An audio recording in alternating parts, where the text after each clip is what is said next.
નમસ્કાર મિત્રો, ગુજરાતના સૌથી મોટા સમાચાર મળી રહ્યા છે કે ચેતર વસાવાની પીટીસી છે દાખલ કરી દેવામાં આવ્યા છે. એમની સુનાવણી તારીખ પણ આવી ગઈ છે. 48 કલાકની અંદર જે અપડેટ છે એ 48 કલાકની અંદર એમની પીટીસીની સુનાવણી જે અપીલ કરવામાં આવી છે એની તારીખ પણ આવવાની પૂરેપૂરી શક્યતા છે.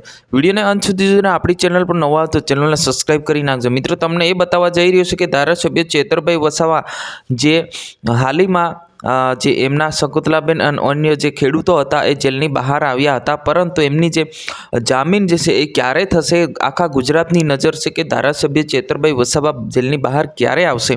તો આવો મિત્રો, આ વિડીયોની અંદર તમને ટોટલી માહિતી હું તમને બતાવીશ. ફાઇનલ કઈ તારીખ છે અને ક્યારે એમની જે જામીન અરજી છે દાખલ કરવામાં આવી છે અને કેવી રીતના એમને જામીન મળશે કે નહીં મળે, અહીંયા સુધી આપણે પૂરી માહિતી આપણે આ વિડીયોના માધ્યમથી આપણે જાણવાના છે.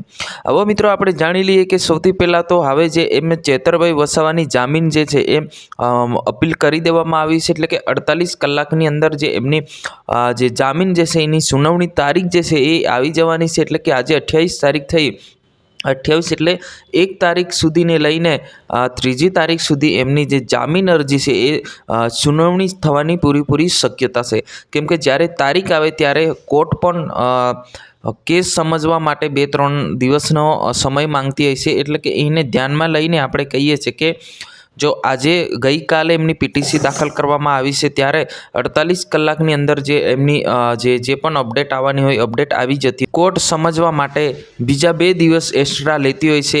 એમ કરીને આપણે 1લી તારીખે લઈને 3જી તારીખ સુધીનું આપણે જે ટાર્ગેટ રાખીએ છીએ કે આટલી તારીખે ફાઇનલી ધારાસભ્ય ચેતરભાઈ વસાવા જે છે એ જેલની બહાર આવવાની પૂરેપૂરી શક્યતા છે. હવે મિત્રો, વાત કરી લઈએ કે જે રીતના અત્યારે લગાતાર ચેતરભાઈ વસાવાને છોડાવવા માટે આખા ગુજરાતની નજર હોય તો કે ધારાસભ્ય ચેતરભાઈ વસાવા પર છે, ત્યારે એમને બધા લોકો એવી ઈચ્છે છે કે ચેતર વસાવા જેલની બહાર આવે અને લોકોની સેવા કરે અને લોકોની સાથે ઊભા રહે. આ રીતના બધા લોકો ઈચ્છે છે. હવે પર આવનારી તારીખ પર જોવાનું રહ્યું છે કે એમને જામીન મળે છે કે નથી મળતી, એ પણ આપણે જોવાનું રહ્યું છે. તમારે શું કહેવું છે જરૂર કમેન્ટ કરીને બતાવજો. આજની વિડીયો અંદર બસ આટલું. તાત્કાલિક આપણે નવા વિડીયોમાં મળશું. જય હિન્દ, વંદે માતરમ.